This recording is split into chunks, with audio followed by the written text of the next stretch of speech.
GT Holidays, South India's #1 travel brand. You know you are special when you're with GT Holidays.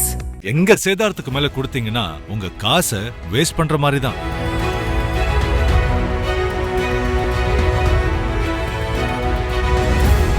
ஸ்டாலினுக்கு போட்டியாக நான் என்று விஜய் சொல்றார். இப்ப நீங்க சீன்ல இல்லையே, நீங்க அதை தட்டி விடணும்ல. விஜய் ஒரு ஆளே இல்ல, செங்கோட்டையன் போனதை விடுங்க, போயிட்டாருன்னு. ஆனால் செங்கோட்டையனையும் விஜயையும் குறைந்தபட்சம் சி வி சண்முகம் போன்றவர்கள் விமர்சிச்சிருக்க வேணாமா? நீங்க ஆசைப்படுறீங்க, கொடி பறக்குதுன்னு சொன்னது காரணம் கூட நீங்க ஆசைப்பட்டீங்க. சி வி சண்முகம் கொஞ்சம் கொதிச்சு போய் அவர் திடீர்னு அவருடைய உடல் மொழியில பேசுவார்ல, அதை சில நேரத்துக்கு வெளிப்படுத்துவாரு. அதை வெளிப்படுத்தினாரு. நாங்கள் எங்களுடைய பலத்தில் வெற்றி பெறுவோம் அப்படிதான் சொல்லணும்.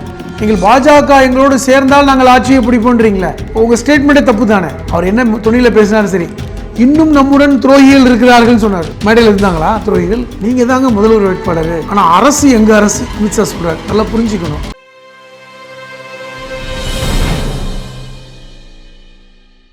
அதிமுக பொதுக்குழு, அதிமுக கூட கூட்டணி வைக்கலாம் அப்படின்னு எந்தெந்த கட்சிகள் நினைச்சிருக்கு? ஏதாவது தாக்கத்தை ஏற்படுத்தியிருக்கா அரசியல் கட்சிகள் மத்தியில்? நேற்று நடந்த பொதுக்குழு வழக்கமான இடத்துல நடந்துச்சு, மாநகரத்தில். அதிமுக பொதுக்குழுனா அங்கே தான் நடக்கும். அது அந்த பகுதியுடைய பொறுப்பாளர் முன்னாள் அமைச்சர் பெஞ்சமின் தான் எப்போவுமே ஏற்பாடு பண்ணுவார். அதே போன்று வழக்கமான செயற்குழு பொதுக்குழு. எடப்பாடி அவருடைய பேச்சில் என்ன விஷயங்கள் வெளிப்பட்டன என்று பார்த்தால் ஒன்றுமே இல்லை. நீ செய்திகள் அவருடைய பேசுடைய சாராம்சத்தை நீங்கள் பார்த்தீங்கன்னா தெரியும். அந்த வரலாறுகளை சொல்கிறாரு. நாங்கள் வெற்றி பெற்றோம், கடந்த முறையும் நாங்கள் வெற்றி பெற்றோம், அதுக்கப்புறம் திமுக தோல்வி அடைஞ்சது, நாங்கள் தோற்று அதுக்கப்புறம் மீண்டும் வெற்றி பெற்றிருக்கோம். இப்போ வெற்றியும் தோல்வியும் எங்களுக்கு மாறி மாறி தான் வந்திருக்கு. இப்போ அதிமுக தொடர்ச்சியாகலாம் தோல்வி அடையலை, இதுதான் வரலாறு. அது மாதிரி 2026 நாங்கள் பெரும் வெற்றி பெறுவோம், அந்த செய்தி தான் அவர் சொல்ல வர்றார். அதே மாதிரி 2011 வெற்றியை பற்றி பேசுகிறார், 2006 வெற்றியை பற்றி பேசுகிறாரு, தனித்து நின்று ஜெயித்தோம்லாம் பேசுகிறாரு. ஆனால் இந்த வெற்றிகள் எல்லாம் ஜெயலலிதாவோடு முடிந்து போனதை நம்ம மறந்துட முடியாது. ஜெயலலிதாவுக்கு அப்புறம் இது வரைக்கும் வெற்றி இல்லை. எடப்பாடி காலத்தில் என்ன வெற்றி பெற்றீங்க, நீங்கள் அதை பேசணும். அதிமுகவுடைய வரலாறு என்பது சரிதான், வெற்றியும் தோல்வியும் மாறி மாறி வந்திருக்கு. எடப்பாடி வந்ததுக்கப்புறம் அதிமுகவில் மாநில அளவில் ஆட்சி அமைக்கிற அளவுக்கு வெற்றி பெற்றதான் வெற்றி. மாநில அளவில் விடுங்க, கொஞ்சமாவது நியாயமா? இப்போ நீங்கள் 2024 பாராளுமன்றத்தில் ஒரு 2 இடம் 3 இடமாவது பாராளுமன்ற தொகுதியில் வெற்றி பெற்றிருக்கணும்ல. 19 ஒரு இடமாவது வெற்றி பெற்றீங்களங்க. அது ஓபிஎஸ் இருக்கும்போது. ஓபிஎஸ் உடைய மகன் தேனியில் 2 வெற்றி பெற்றார், அது ஒரு இடத்துல. பிரிஞ்சு போனதுக்கப்புறம் அந்த ஒரு இடம் இல்லையே. அப்போ நீங்கள் உங்களுடைய ஆட்கள் உங்கள் கட்சியை விட்டு வெளியே போனதுக்கப்புறம் ஓபிஎஸ், டிடிவி, தினகரன், சசிகலா அந்த எல்லாருமே வெளியே போனதுக்கப்புறம் குறைந்தபட்சம் கிடைத்த அந்த ஒரு எம்பி சீட்டும் கிடைக்கல. உண்மை தானே? அதானே உங்கள் ரெக்கார்டு. இப்போ 2021 எத்தனை இடம்? 65 இடங்கள் வெற்றி பெற்றீங்களா? கூட்டணி சேர்த்து 75 கூட்டணி சேர்த்து 75 இடம். நீங்கள் அந்த 75 விட கூடுதலாக வாங்கிடுவீங்களா இப்போ? முதல்ல இன்னும் சொல்ல போனால் அவர் சொல்கிறாரு, அப்பொழுது பாஜக உடைய மற்ற இன்னும் பிற விஷயங்கள்லாம் நடந்திருந்தால் 85 இடங்கள் கூட என்னமோ சொல்கிறாரு. அப்போ 75 இடங்களில் வெற்றி பெற்றோம், இந்த முறை 210 இடங்களில் வெற்றி பெற போகிறோம். என்ன காரணம் சொல்கிறார் என்றால், 2024 நாங்கள் வாங்கிய வாக்கு சதவீதம் 23 விழுக்காடு, பாஜகவையும் சேர்த்தா நாங்கள் 43 விழுக்காடு ஆகிடுவோம். அப்போ எளிதாக வெற்றி எங்களுக்கு கிடைக்கும். என்ன ஒரு செய்தினா, இப்போ பாஜகவே 20% வாங்கினதை சொல்லலை. நீங்கள் 23 விழுக்காடு, பாஜக 20 விழுக்காடா சேர்த்து 43? பாஜகவே 18 விழுக்காடுன்றாங்க, அடிப்படையில் 11 விழுக்காடு கூட கிடையாதுன்னு சொல்கிறாங்க. இது பல்வேறு தரவுகளுடைய வேறுபாடு இருக்குது. அப்போ ரெண்டும் சேர்ந்தால் ஆட்சியை பிடிச்சிருவோம். நீங்கள் ஒரு ஸ்டைலில் சொல்கிறதுக்கும் அமித்ஷா சொல்கிறதுக்கும் என்ன வித்தியாசம் இருக்குது? இப்போ பீகாரில் தேர்தல் வெற்றிக்கு அப்புறம் அமித்ஷா பேசினார்ல, என்ன பேசினார்? வருகின்ற தேர்தல்கள், அதாவது தமிழ்நாட்டிலையும் மேற்கு வங்கத்திலும் பீகாரில் வெற்றி பெற்றதை போன்று வெற்றி பெற்று கூட்டணி ஆட்சி அமைப்போம். அதிமுக தலைமையில் ஆட்சினா சொல்லல, கூட்டணி ஆட்சி அமைப்போம்னு சொன்னார். இப்போ அவருடைய கணக்கு அதானே, உங்கள் இதுவும் அவர் இதுவும் சேர்ந்தா ஆட்சி அமைக்கலாம். இப்போ நீங்கள் அதான் சொல்கிறீங்க. அப்போ நீங்கள் இதை ஒத்துக்கிறீங்க. இப்போது சரிதான், நம்ம தனித்து நின்று வெற்றி பெற முடியாது. ஆனால் அதிமுகவுடைய வரலாறு அதான் நான் கேட்குறேன். 2016 ஜெயலலிதா யாரோடவாவது கூட்டணி சேர்ந்தாங்களா? தனித்து நின்றாங்க, யாரோட கூட்டணி சேரல. 2011 தான் விஜயகாந்தோட கூட்டணி சேர்ந்தாங்க. எதிர்க்கட்சி அந்தஸ்தே திமுக இல்லை, கரெக்டு. ஆனால் 2016 எனக்கு யாரும் தேவையில்லைன்னு சொல்லி விஜயகாந்தையும் தூக்கி போட்டாங்க. யாரோடும் கூட்டணி வைக்கல, தனித்து நின்று ஆட்சியை பிடிச்சாங்கல்ல. ஆனால் நீங்கள் என்ன சொல்கிறீங்க, நாங்கள் 2 பேரும் சேர்ந்தால் 43 விழுக்காடு வந்துடும் அப்படின்றீங்க. ஒரு விஷயத்தை நீங்கள் புரிஞ்சுக்கணும். இப்பொழுது திமுகவுடைய பர்சன்டேஜ் நீங்கள் பார்த்தீங்கன்னா 2021 எவ்வளோ தூரம் போயிட்டுருக்கு. இன்றைக்கி வந்து 40 இடங்களில் வெற்றி பெற்றாங்க 2024. நீங்கள் என்ன சொல்கிறீங்க, சட்டமன்ற வேறு பாராளுமன்ற வேறு, மக்கள் வந்து ரெண்டையும் மாற்றி தான் போடுவாங்க அப்படின்லாம் சொல்கிறீங்க, ஒரு கணக்கு சொல்கிறீங்க. இந்த கணக்கு நம்ம என்னென்னு பார்க்க போகிறோம் 2026. இப்போ நீங்கள் உங்களுடைய பேச்சுடைய மொத்த சாராம்சத்தை நீங்கள் பார்த்தால் அதில் எந்த ஒரு செய்தி இல்லை. நாங்கள் ஆட்சியை பிடிக்க போகிறோம், பயப்பட வேணாம், அதற்காக நீங்கள் வேலை செய்யுங்கள் என்று நீங்கள் வந்து உத்வேகமான ஒரு பேச்சை தான் பேசுகிறீங்க. அதிமுக சொந்த பலம் உள்ள கட்சி, யாரையும் நம்பி இருக்காது, 210 தொகுதியில் வெற்றி பெறும். இல்லைங்க, இப்போ உங்கள் ஸ்டேட்மெண்ட்லேயே நீங்கள் எப்படி மாற்றி மாற்றி பேசுகிறீங்க, பிறண்டு பேசுகிறீங்க. அதைத்தான் நான் சொன்னேன். அதிமுக தனித்துவமான கட்சினா நீங்கள் வந்து ஜெயலலிதா மாதிரி அறிவிக்க முடியாதுல்ல. நீங்கள் வந்து குறைந்தபட்சம் என்ன சொல்லணும், நாங்கள் வந்து எங்களுடைய பலத்தில் வெற்றி பெறுவோம் அப்படி தானே சொல்லணும். நீங்கள் பாஜக எங்களோடு சேர்ந்தால் நாங்கள் ஆட்சியை பிடிப்போன்றீங்களே, இப்போ உங்கள் ஸ்டேட்மெண்ட்டே தப்பு தானே. இன்னொன்று சொல்கிறீர்கள், தமிழ்நாடு அரசு நாங்கள் வந்து விட்டு போகும்போது 5 லட்சம் கோடி கடன், இப்போ வந்து 8 லட்சம் கோடியை தாண்டி விட்டது அப்படின்றீங்க. நான் ஒன்று கேட்குறேன், நீங்கள் இப்போ கூட்டணி வைத்திருக்கின்ற ஒன்றிய பாஜக அரசு 2014 ஆட்சியை பிடித்த போது ஒட்டுமொத்த இந்தியாவுடைய கடன் எவ்வளவு? 55 லட்சம் கோடி. இன்றைக்கி 190 லட்சம் கோடி. இப்போ நீங்கள் இதை வந்து பேச வேணும்ல, அப்போ இங்கே பேசுனா இங்கேயும் பேசணும்ல. அப்போ இதெல்லாம் தெரியாமல் நீங்கள் பேசுகிறீங்க. இன்றைக்கி வந்து உங்கள் மக்கள்கிட்ட என்ன சொல்கிறீங்க, தொண்டர்கள் ஆட்சி, தொண்டர்கள் இருக்கவங்கெல்லாம் நீங்கள் நாளைக்கு எம்எல்ஏ ஆகலாம், அமைச்சர் ஆகலான்னு சொல்கிறீங்க. ஆனால் உங்களுடன் கூட இருந்தவர்கள் இன்றைக்கி வந்து உங்களை விட்டு போய்கிட்டே இருக்காங்க. அதை பற்றி நீங்கள் வாயை திறக்கல. ஒரு கட்சி ஒன்று ஆரம்பிச்சிருக்காரு விஜய், அதை பற்றி நீங்கள் வாயை திறக்கல. ஆனால் நீங்கள் மறைமுகமாக சொல்கிறீங்க, இளைஞர்கள் திமுகவுக்கு வாக்களிக்க மாட்டார்கள் என்கிற பயம் திமுகவுக்கு வந்து விட்டதுன்றீங்க. அப்போது திமுக வாக்குகள் உங்களுக்கும் வராதுன்னு நினைக்கிறீங்க, அது எங்கேயோ போகுதுன்னு நினைக்கிறீங்க. அதை பற்றி பேசணுமா வேணாமா? இந்த நிமிஷம் வரை விஜய் உங்களோட கூட்டணி கிடையாது, பாஜகவோடு கூட்டணி இல்லை என்று சொல்லிவிட்டார். அவர் தான் முதல்வர் வேட்பாளர்னு சொல்லிவிட்டார். அவருடைய கதவு மூடப்பட்டு விட்டது அவரை பொறுத்தவரை. ஆனால் நீங்கள் விஜய் விமர்சிக்க தயாராக இல்லை. ஏன்னா நீங்கள் ஆசைப்படுறீங்க, கொடி பறக்குதுன்னு சொன்னது காரணம் கூட நீங்கள் ஆசைப்பட்டீங்க. ஆனால் அங்கே கதவு மூடப்பட்டிருக்கிறது. விஜய் பற்றி எந்த விமர்சனமும் இல்லை. கரூர் விஷயத்தை பற்றி நீங்கள் பொதுக்குழு நேற்று பேசுனீங்களா? தீர்மானம் போட்டதை விடுங்க, தீர்மானம் போட்டிருக்காங்க, இரங்கல் தீர்மானம் போட்டது யாருங்க கேட்குறது? கரூர் விஷயத்துக்கு நீங்கள் பேசியிருக்க வேணாமா? நீங்கள் விஜய் செய்தது தவறு என்று பேசியிருக்க வேணாமா? திமுக செஞ்சது தவறு என்றால் விஜயும் செய்தது தவறு என்று நீங்கள் பேசியிருக்கணும்.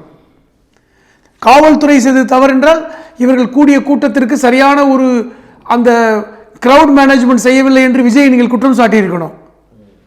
நீங்கள் பாருங்கள், பாண்டிச்சேரியில் அப்படித்தான் முதல்வர் என்ன பேசினார். சொல்லப்போனால் பாண்டிச்சேரியில் தான் இன்னைக்கு கூட்டம் நடந்தது. பாண்டிச்சேரி அரசை பாராட்டுகிறார் விஜய்.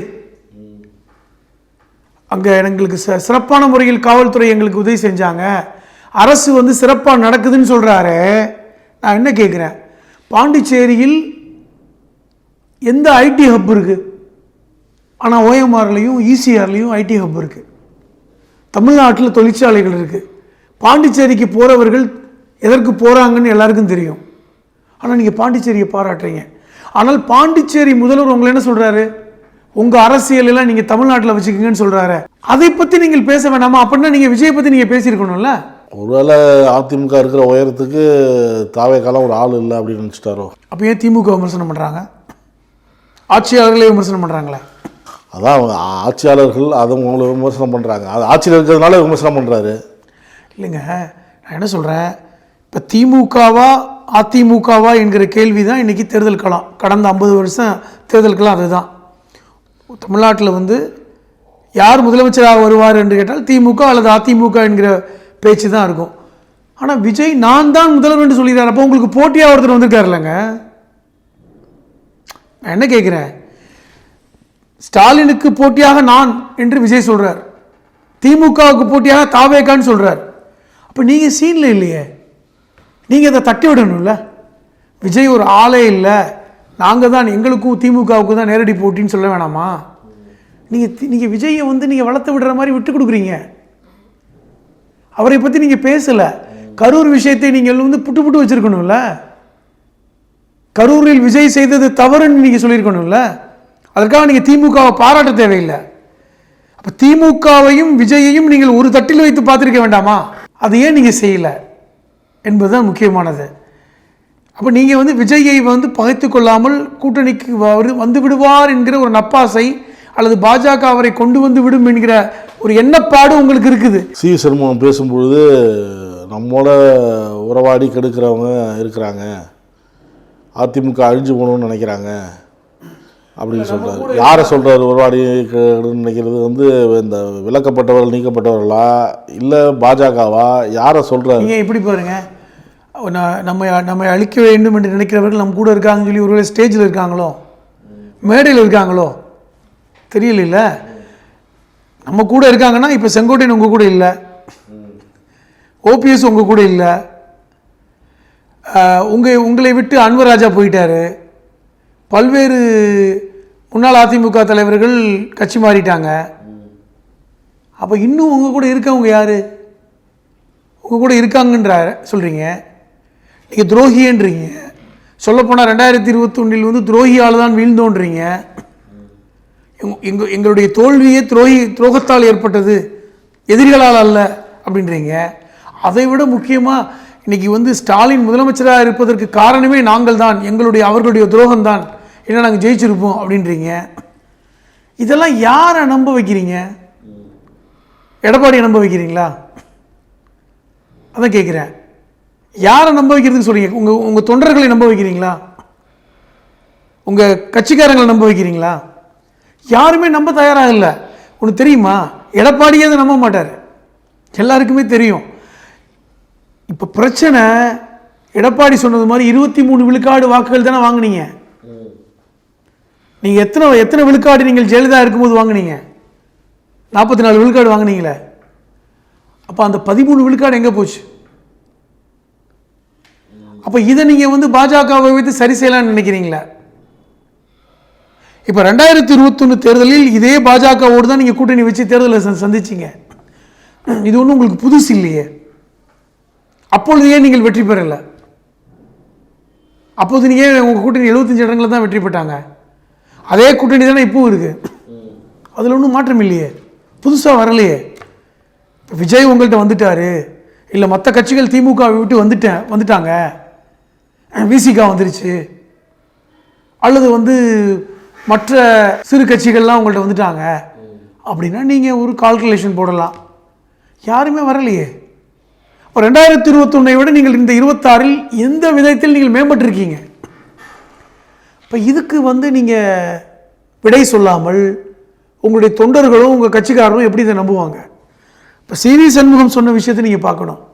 சிவி சண்முகம் சொல்கிறார், டிவி ஷோக்களில் 4 பேர் இருந்துக்கிட்டு அதிமுகவை வந்து தப்பாக பேசுகிறாங்க, அவங்களுக்கு என்ன தெரியும், அவங்களுக்கு வந்து அதிமுகவுடைய பலம் என்ன தெரியும், இப்படிலாம் பேசுகிறார். நான் என்ன கேட்குறேன், உங்களுடைய பலத்தையும் பலவீனத்தையும் கடந்த காலங்களிலிருந்து பார்த்து கொண்டிருப்பவர்கள் இந்த விமர்சகர்கள் தான். இப்போ ஜெயலலிதா காலத்தில் வந்து யாராவது இப்படி பேசுனாங்களா? சொல்கிறாரு, கருத்து கணிப்புகள் எல்லாம் அதிமுகவுக்கு விரோதமாக இருக்கின்றன, ஆனால் அதிமுக ஜெயிக்கும். ஏன் 2016 சொல்கிறது வாஸ்தவம் தான். 2016 திமுக வெற்றி பெற்றுவிடும் என்கிற கருத்து கணிப்பு வந்தது, உண்மை. ஆனால் பெரும்பாலான ஊடகங்கள் என்ன சொன்னாங்கன்னா, இது வந்து ரொம்ப டஃப் ஃபைட்டாக இருக்குது, போட்டி பலமாக இருக்குன்னாங்க. அப்போ ஒரு பலமான போட்டியின் அடிப்படையில் 2வது அவங்க தனியாக நின்றாங்க ஜெயலலிதா. ஆனால் வெற்றி பெற்றாங்க. ரொம்ப பெர்சன்டேஜ் பார்த்தீங்கன்னா 1% 1.5% தான். அதில் ஒன்றும் திமுக பெருவாரியாக வெற்றி பெறும்லாம் சொல்லலை. ஆனால் 2011 அதிமுக தான் வெற்றி பெற்று ஆட்சி அமைக்கின்ற கருத்து கணிப்பு வந்தது. அதே மாதிரி திமுக வந்து எதிர்க்கட்சியாக கூட வரலையே. இப்போ அது யார் அந்த விமர்சனங்களை சொன்னாங்க? இன்னைக்கு அதே விமர்சனம் சொன்னவங்க தான் சொல்கிறாங்க 2026 அதிமுக படுமோசமான தோல்வியை சந்திக்கணும். இப்போ உங்களுக்கு வந்து இது ரொம்ப ஆதங்கமாக இருக்குது. இப்போ இன்றைக்கி துரோகிகள் என்று சொல்லக்கூடியவர்கள் உங்களுடைய நண்பர்களாக இருந்தாங்க. கடந்த காலங்களில் நீங்கள் அவங்க கூட தான் கை குலுக்குனீங்க, கூட வச்சுக்கிட்டு இருந்தீங்க. இன்றைக்கி அவங்கெல்லாம் விஜய் கட்சிக்கு போயிட்டாங்க. நீங்கள் ஏன் இதை மேடையில் விமர்சிக்கலை? செங்கோட்டையன் போனதை விடுங்க, போயிட்டாருன்னு. ஆனால் விஜய் கட்சிக்கு போனவர்கள் இப்படி வந்து இப்போ பண்ணிட்டாங்கன்னு சொல்லிட்டு செங்கோட்டையனையும் விஜயையும் குறைந்தபட்சம் சிவி சண்முகம் போன்றவர்கள் விமர்சிச்சிருக்க வேணாமா? வெளிப்படையாக விமர்சிச்சிருக்கணும்ல, ஏன் பண்ணலை? உடைச்சி பேசியிருக்கணும்ல. அப்போ அதில் என்ன உள்குத்து இருக்கு? இப்போ பாஜக உங்களுக்கு விஜயை பற்றி பேச வேண்டாம் என்று பேரிகேடு போடுறாங்க. நீங்கள் விஜயை பற்றி பேசாதீங்க, பாஜகவுடைய மேலிட பொறுப்பாளர்கள் உங்களை சந்திக்கும் போதெல்லாம் நீங்கள் விஜயை பற்றி பேச வேண்டாம் என்கிற தடை போடப்படுகிறது. அதான் முக்கியம். அதான் நீங்கள் பேச முடியாமல் தவிக்கிறீங்க. இப்போ சொல்கிறாரு எடப்பாடி பேசும்போது சொன்னார், நாங்கள் எப்பொழுதுமே கூட்டணி தேர்தலுக்கு 1 மாதத்துக்கு முன்பு தான் நாங்கள் அமைப்போம், அதான் அதிமுகவுடைய வழக்கம். அப்போ நீங்கள் பாஜகவோடு மட்டும் கூட்டணியை 6 மாதத்துக்கு முன்னாடி அமைச்சு வச்சுருக்கீங்க. கேள்வி சரிதானே? அப்போ நீங்கள் நியாயப்படி பார்த்தால் ஏப்ரலில் வந்து தேர்தல்னால் நீங்கள் மார்ச்சில் தான் கூட்டணி அமைக்கணும். நீங்கள் 6 மாதத்துக்கு முன்னாடியே கூட்டணி அமைச்சு வச்சுருக்கீங்க. அப்போ அதனுடைய நிர்பந்தம் என்ன? அப்போ கூட்டணி ஆட்சிக்கு தயாராக தலையாட்டி விட்டு கொஞ்சம் கொஞ்சமாக நீங்கள் பேசுனதை பின்வாங்கிட்டு இன்றைக்கி அமித்ஷா சொல்லுகிறார், நாங்கள் மேற்கு வங்கத்திலும் தமிழகத்திலும் பீகாரை போன்று கூட்டணி ஆட்சி அமைப்போம் என்று சொல்வதை நீங்கள் வாய் மூடி கேட்குறீங்க. பலவீனமான குரல்ல நேற்று பேசுறீங்க. அமித்ஷா வந்து பீகாரில் அந்த கூட்டணி ஜெயிச்சதுக்கு அப்புறம் இந்த மாதிரி வெற்றி தமிழ்நாட்டிலையும் மேற்கு வங்கத்திலையும் நடக்கும் அப்படின்னு சொல்றாரு. தமிழகத்திலையும் பீகாரிலும் எங்களுடைய கூட்டணி ஆட்சி அமையும். ஒருவேளை உங்க ஹிந்தியில் டிரான்ஸ்லேட் பண்ணி எடப்பாடி கொடுக்க சொல்லுங்க. அது யாருமே மறுக்கலைங்க, யாரும் அதை பற்றி பேசலை. அவருக்கு என்ன தெரியுமாங்க எடப்பாடிக்கு? அது கூட்டணி ஆட்சியோ என்ன ஆட்சியோ அவரை முதலமைச்சர் ஆக்கிடணும், அந்த உத்தரவாதம் கொடுக்கப்பட்டிருக்கு. இப்போ பாஜக சார்பில் எடப்பாடிக்கு கொடுக்கப்பட்ட உத்தரவாதம் ஒன்றே ஒன்று தான். அது எப்படிப்பட்ட ஆட்சியாக இருந்தாலும் எடப்பாடி தான் முதல்வர். அது இவருக்கு போதுமானது இல்லை. உறவாடி கெடுக்கிறவங்க இருக்கிறாங்க, அதிமுக அழிக்கணும் அப்படின்னு சில பேர் நினைக்கிறாங்க. இந்த வார்த்தை யாருக்கு பொருந்தும்? கூட இருக்கிற அதிமுக சொல்றாங்களா, பிரிஞ்சு போன அதிமுக சொல்றாங்களா? கேட்கிறேன். இல்ல பாஜக சொல்றாரா, யார சொல்றாரு கேட்கிறேன். உறவாடி கெடுப்பது என்பது அதனுடைய மொழியாக்கம் என்ன? உங்க கூட இருந்துகிட்டு உறவாடி கெடுப்பவர்களை தான் சொல்லுவாங்க. அப்ப கூட இருக்கிறவங்க பாஜக தானே, அல்லது அவங்க கூட இருக்கிறவங்க. எங்க பிரிஞ்சு போனவங்க எதிரியா போயிட்டாங்க. இப்ப செங்கோட்டையன் வேற கட்சிக்கு போயிட்டாரு. ஓபிஎஸ் போன்றவர்கள் எல்லாம் உங்களை நாங்கள் ஏற்றுக்கொள்ள மாட்டோம்னு போயிட்டாரு. டிடிவி தினகரன் நாங்கள் வந்து இபிஎஸ் எந்த காலத்திலையும் ஏற்றுக்க மாட்டோம், நாங்கள் என்டிஏ கூட்டணியில் இருந்தால் கூட இபிஎஸ் முதலமைச்சர் வேட்பாளரை ஏற்றுக்கொள்ள மாட்டோம்னு தெளிவாக இருக்காங்க. அப்போ அவங்க உறவாடி கெடுக்கலை. இப்போ தினகரனோ ஓபிஎஸ்ஸோ செங்கோட்டையனோ இப்போ இந்த நிமிடத்தில் உறவாடி கெடுக்கலை. ஏன்னா அவங்க எதிரியாக டிக்ளேர் பண்ணப்பட்டாங்க. இல்லை இப்போ அவங்க டிடிவி ஓபிஎஸ் இவங்களெல்லாம் பாஜக மாநில முன்னாள் தலைவர் சந்திச்சு பேசுகிறாரு. அப்போ உறவாடி கெடுக்கிறது யாரு? உறவாடி கெடுக்கிறது யாருன்னு கேட்குறேன். அப்போ முன்னாள் மாநில தலைவர் போய் சந்திக்கிறாருன்னா அவர் அமித்ஷாவையும் போய் சந்திக்கிறாரு. பார்த்தீங்களா? ஒரு விஷயம் சொல்லவா, எடப்பாடி வந்து பாஜகவோட கூட்டணி வைப்பதற்கு போட்ட கண்டிஷன் ஒன்று தான், ஒரே ஒரு கண்டிஷன் தான். என்ன கண்டிஷன் போட்டார்? நம்ம கூட பேசியிருக்கோம். நீங்கள் வந்து இந்த பாஜக தலைவரை மட்டும் நீங்கள் பதவியை விட்டு தூக்கி விடுங்கள், வேற தலைவரை போடுங்க, நாங்கள் இந்த கூட்டணிக்கு வரோன்னு சொன்னாரா? அதன் அடிப்படையில் முன்னாள் பாஜகவுடைய மாநில தலைவரை தூக்கிட்டாங்களா? அதுக்கப்புறம் நயினார் நாகேந்திரனை கொண்டு வந்தாங்களா? அதனாங்க அவர் கேட்ட ஒரே ஒரு ரிக்வெஸ்ட். இன்னைக்கு நிலைமை என்ன இருக்கு? இன்னைக்கு அவரை அமித்ஷா சந்திக்கிறாரா, மோடி போய் சந்திக்கிறாரா? இன்னைக்கு அவரே போய் வந்து ஓபிஎஸ்ஐயும் தினகரையெல்லாம் சந்திக்கிறாங்களா? அப்போ அவருக்கு கொடுக்கப்பட்ட அஜெண்டா என்ன? இந்த வேலை தான். ரொம்ப தெளிவாக ஒரு விஷயத்தை புரிந்து கொள்ளுங்கள். தேர்தல் அறிவிச்சதுக்கு அப்புறம் பாஜகவுடைய பிரச்சார மேடைகளில் அந்த முன்னாள் மாநில தலைவர் தான் முக்கியத்துவப்படுத்தப்படுவார். நீங்க பாருங்க. அப்போ எடப்பாடி என்ன வாய மூடிட்டு இருக்கு? என்ன சொல்ல முடியும்? ஒன்றுமே பண்ண முடியாது. அப்போ அவருக்கு என்னன்னா, என்னை எப்படியாவது முதலமைச்சர் ஆக்கிடுங்க, நீங்கள் என்ன வேணாலும் பண்ணுறதை நான் கேட்டுக்கிறேன், நானும் நீனும் சேர்ந்தாதான் ஆட்சி அமைக்க முடியுன்றீங்க, அதை நான் ஒத்துக்கிறேன், எங்கள் அமைச்சர்கள் மேல் இருக்கின்ற கேஸுகள், முன்னாள் அமைச்சர்கள் மேல் இருக்கின்ற அந்த வழக்குகளை எங்களை முழுமையாக வெளியே கொண்டு வாங்க. இவ்வளவு தாங்க எடப்பாடி கேட்குறார், இவ்வளோ தான் கேட்குறார். இப்போ இந்த பேச்சின் சாராம்சத்தை நீங்கள் வந்து பொதுக்குழுவில் அவர் பேசுனதை நீங்கள் ஒப்பிட்டு பார்த்தீங்கன்னா வெறும் ஒரு வெத்து பேச்சு, உதார் பேச்சு. அவர் பேசியது எல்லாமே தொண்டர்களையும் அந்த கழக நிர்வாகிகளையும் உற்சாகப்படுத்துகிற ஒரே ஒரு பேச்சு என்னென்னா, நம்ம தான் ஆட்சி அமைக்க போகிறோம், நீங்கள் அதுக்காக உழைக்கணும், அவ்வளோதான். வேறு என்ன பேசிட்டாரு? அப்போ இந்த இடத்தில் அவர் தெளிவாக தான் இருக்கார் எடப்பாடி. தொண்டர்களும் நிர்வாகிகள் தான் குழம்பியிருக்காங்க. இன்றைக்கும் அதிமுகவில் இருக்கின்ற பல்வேறு நபர்கள் குழப்பத்தோடு தான் இருக்காங்க. நீங்கள் கவனிச்சா தெரியும். ஏங்க, நேற்று நன்றி உரை சொல்லும் போதே பாதி பேர் இறங்கி போனாங்க பார்த்தீங்களா? ஒருவேளை பசியில் போகணுன்னு நீங்கள் நினைக்கலாம், பாதி பேர் இறங்கி போயிட்டாங்க. இதே சிவி சண்முகமே இறங்கி போனார். அவர் சொன்ன வார்த்தை முக்கியமானது. அவர் என்ன துணியில் பேசினாலும் சரி, இன்னும் நம்முடன் துரோகிகள் இருக்கிறார்கள் சொன்னார். நம்மோட துரோகிகள் இருக்குன்னாரு. அப்போ அந்த துரோகிகள் யார்? அப்போ மேடையில் இருந்தாங்களா துரோகிகள்? ஒருவேளை வெளியே போனதுக்கு அப்புறம் தான் தெரியுமா? அதெல்லாம் ரொம்ப முக்கியமானது. அப்போ இந்த துரோகத்தால் அதிமுக அழிகிறது என்பதை இன்னைக்கு முன்னாள் அமைச்சர்கள் உட்பட மாநில நிர்வாகிகள் ஒப்புக்கொள்கிறார்கள். துரோகத்தால் அதிமுக அழிந்து கொண்டிருக்கிறது என்பதை ஒப்புக்கிறாங்க. அப்போ இதுதான் நடக்குது. அப்போ நீங்கள் அதோடு சேர்ந்து உங்கள் கூட்டணியில் இருக்கிற துரோகமும் சேர்ந்து உங்களை அழிச்சுக்கிட்டு இருக்காங்கிறத நீங்கள் உணரலையா? அதையே உணர மறுக்கிறீங்க. நான் என்ன சொல்கிறேன்னா, எடப்பாடிக்கு வந்து இது தெரியாமல் நடக்கலை, எடப்பாடிக்கு எல்லாமே தெரியும். அவருக்கு கொடுக்கப்பட்ட ஒரே ஒரு உத்தரவாதம், எப்படி ஆட்சி அமைந்தாலும் அது கூட்டணியோ அல்லது கூட்டணி இல்லையோ அல்லது வேறு வகையிலேயோ நீங்கள் ஆட்சி அமைத்தால் எடப்பாடி தான் முதல்வர். அந்த உத்தரவாதம் அமித்ஷாவால் கொடுக்கப்பட்டிருக்கு. அது ஒன்று தான் அவரை வந்து இன்றைக்கி வந்து எல்லாத்தையும் பொறுத்துக்கிட்டு இந்த தேர்தலை சந்திக்கணுங்கிற இடத்துக்கு நகர்த்தி இருக்கு, வேற ஒன்றும் இல்லை.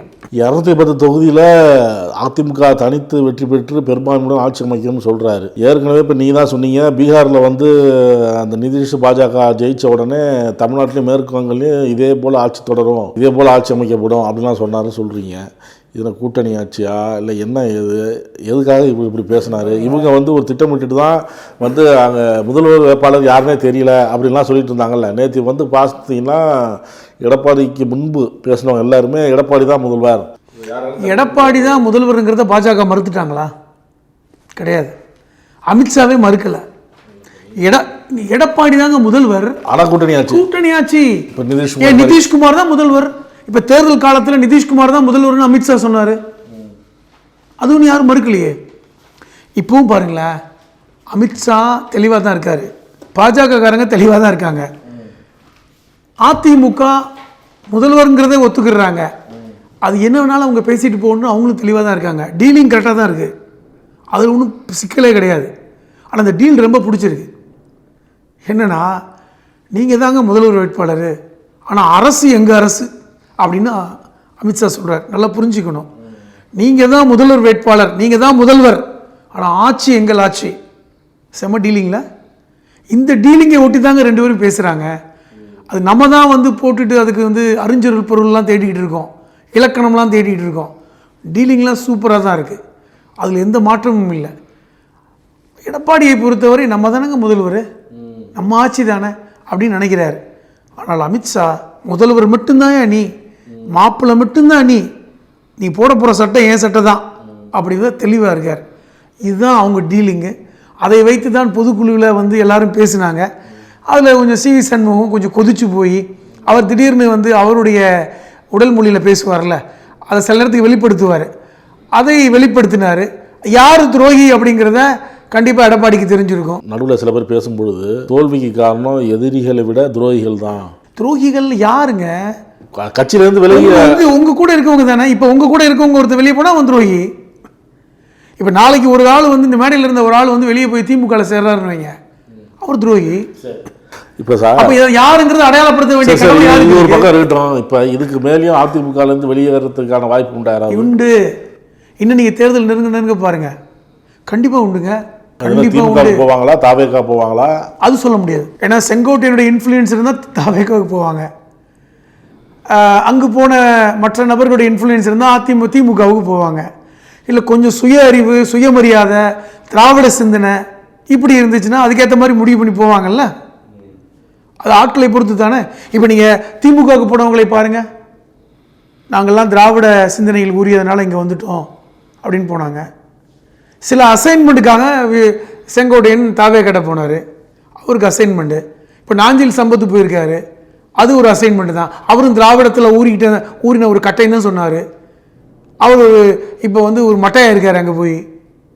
அப்போ நம்ம அதை என்ன சொல்ல முடியும்? அப்போ எங்கே போவாங்கன்னு ஏன் கணிக்க முடியல என்றால் அது பணம் பத்தும் செய்யும். இல்லை வைத்திலிங்கம் போறாருன்னாங்க. வைத்திலிங்கம் போகலாம்ல, ஏன்னா வைத்திலிங்கம் போகலாம். எங்க வைத்திலிங்கத்தோடு நெருக்கமாக இருந்த PH பாண்டியனுடைய மகன் மனோஜ் பாண்டியன் எப்படி இருந்தாரு? வைத்தியலிங்கத்தை விட நெருக்கமாக பேசிட்டு தாவேக்கா போறதா செய்தி வந்துச்சு. சொல்ல முடியாதுங்க, போகலாம். அதான் சொல்லிட்டேன், கொஞ்சமாவது திராவிட சிந்தனை அந்த பற்று இருந்தால் இப்படி போவாங்க. அது தேவையில்லைங்க. துட்டு தான் வேணும்னா இந்த பக்கம் போவாங்க, பற்றா துட்டா அப்படிங்கிறத முடிவு பண்ணி போவோங்கன்னு இருக்காங்க. என்ன சொல்ல வர, மொத்தத்தில் துரோகிகளை எப்போ நீங்கள் அடையாளப்படுத்த போகிறீங்க, அடையாளம் கண்டு கொள்ள போகிறீங்க? இப்போ துரோகிகளால் வீழ்ந்தது என்றால் யார் துரோகி என்று நீங்கள் நேற்று பேசியிருக்க வேணாமா உடச்சு? அப்போ விஜயை பற்றி பேசலை, விஜயுடன் போனவங்களை பற்றி பேசலை, இனிமேல் துரோகிகள் இருந்தால் இப்போவே போயிடுங்கன்னு சொல்லி பேசலை, பாஜக எங்களுக்கு இடைஞ்சல் பண்ணுதுன்னு பேசலை. நீங்கள் வீழ்ந்து கிடக்குறீங்க.